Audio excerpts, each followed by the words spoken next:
Namoonni hedduun biyya galuu irratti baay'ee tokko sodaa qabu. Hedduu isaanii asuma taa'ee hojjedhee gala jedhanii waggoota dheeraa kan karoorsantu jiru.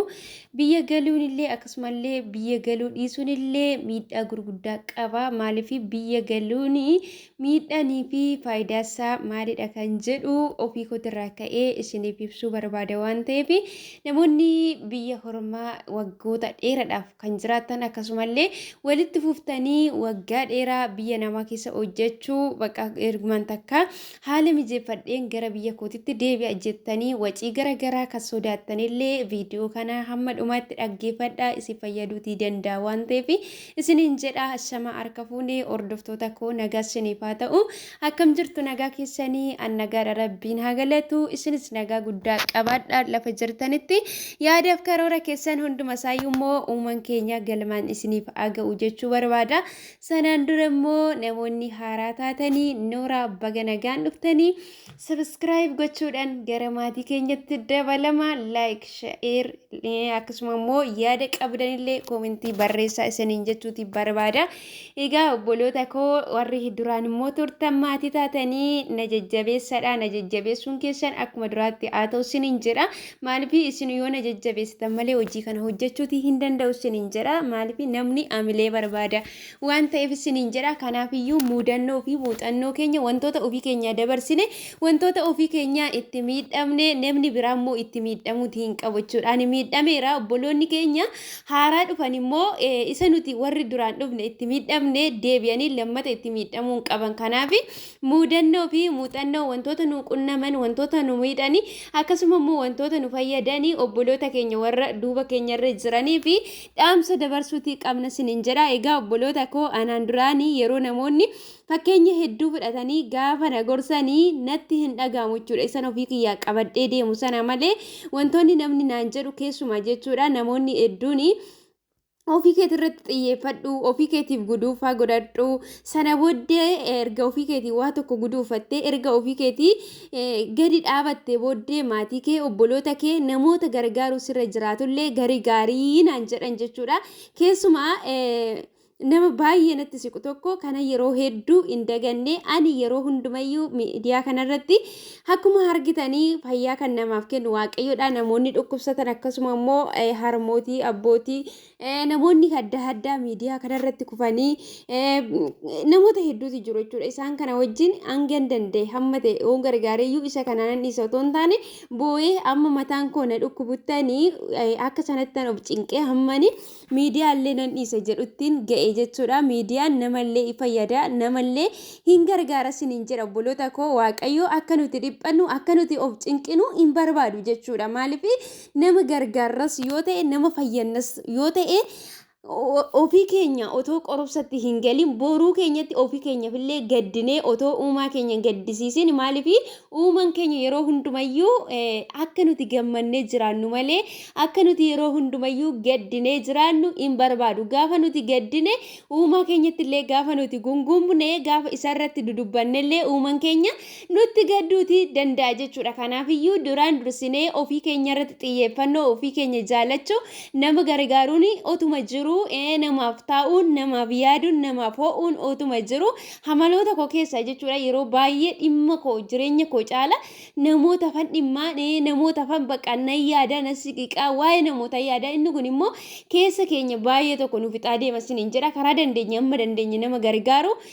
ofii keenya gadi dhaabannee ofii keenyatti aasinee nama gargaaru namaaf dhimmu isa kana malee duraan dursinee ofii keenya iddoo otoo hin godhatin gaafa namootaaf yaadnu miidhamni nurra ga'uutii danda'a jechuudha. Kana isiniin kaasuun koo namoonni hedduun karaa hedduudhanii waan akkasii kana akka hin gooneef namoonni natti sissiqanii baay'ee tokko na gorsaa turan jechuudha. Garuu amma dhaqee ofii kiyyaa keessa seenee amma wanti sun naaf galuutii hin dandeenye gorsaa fi jecha namaatiin ammeenya natti fakkaata jechuudha. Kanaaf iyyuu obboloota koo isinillee yeroo kanatti jechuudha namoonni dhaqee dhimmi kun isinirra hin geenye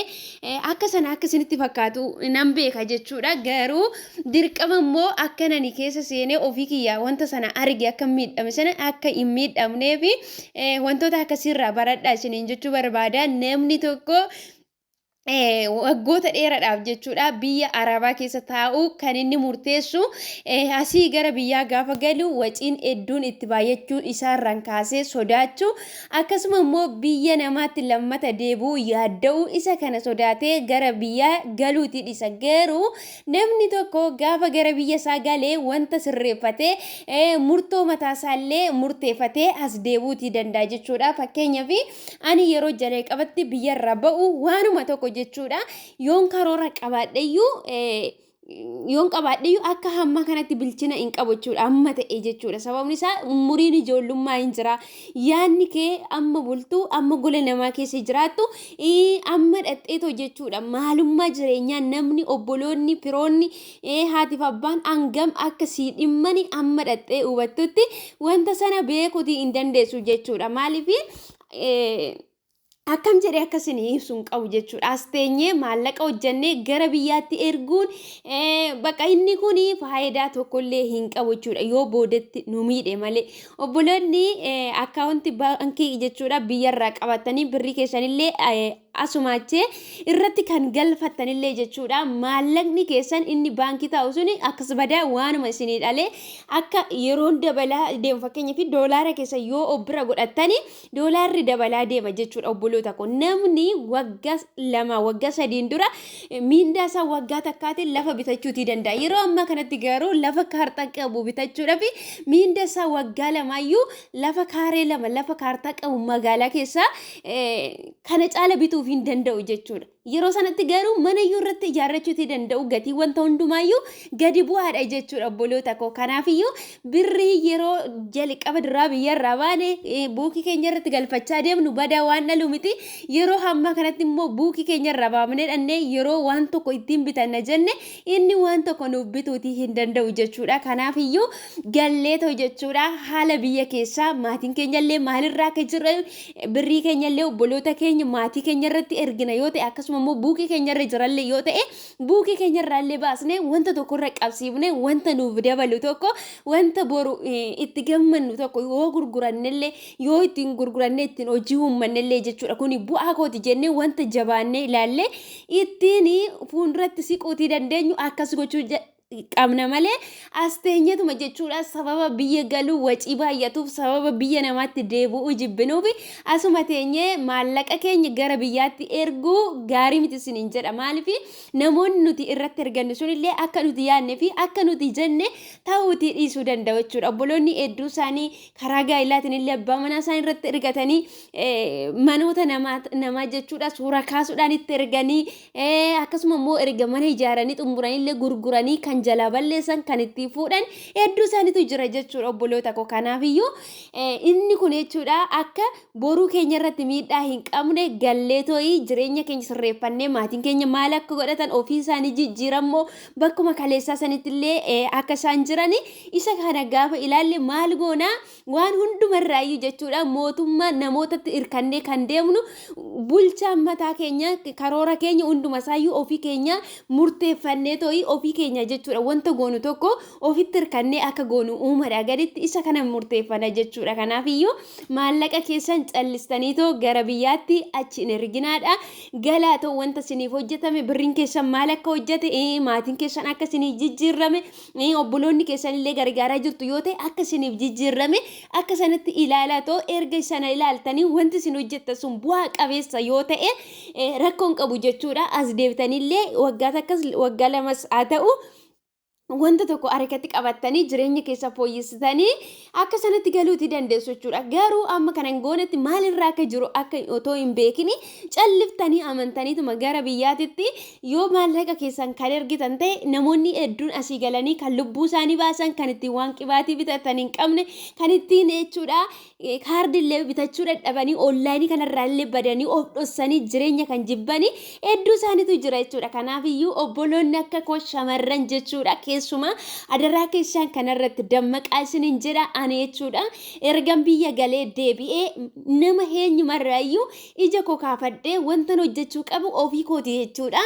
Uumaa koo wajjin mari'adhee jabaadhee erga sanaan wantoota waggaa hedduu as ture sana caala isa jechuudha kanan hojjedhe. Maaliif wanta hundumayyuu jechuudha ergan galee maalummaa isaa gargar baafadhee. Kanaaf isinillee akka sana godhaadha yoo isinii danda'ama ta'e immoo maallaqa keessan harka keessan irratti qabadhaatoo yeroo galuudha kaatanii maallaqa keessan ergadhaa isinin jedha. Isa immoo yoo iddoo isin jirtan suntu murteessaadha jechuudha. Iddoo isin jirtan sun murteessaa miti taanani boru lubbuu keessan irratti illee miidhaa qaba waan ta'eef galaatoo haala keessan mijeeffadhaatoo as deebi'aa isinin jedha. Akkaataa itti wacii hedduu isin fudhanneeni iddoodhuma jirtanitti illee maatii bira jirtan eeyyabsiiftanii fi eeyyabsiifattanii galtanii sirreeffattanii waa sirreeffattanii as deebi'uutii dandeessu isinin jedha. Obboloota koo yaanni koo isa kanadha. Yaanni koo dogoggora yoo ta'e na of kalchaa jecha viidiyoo biraatiin amma walitti deebinutti nagaan naa tura. Hedduu sin jaaladha.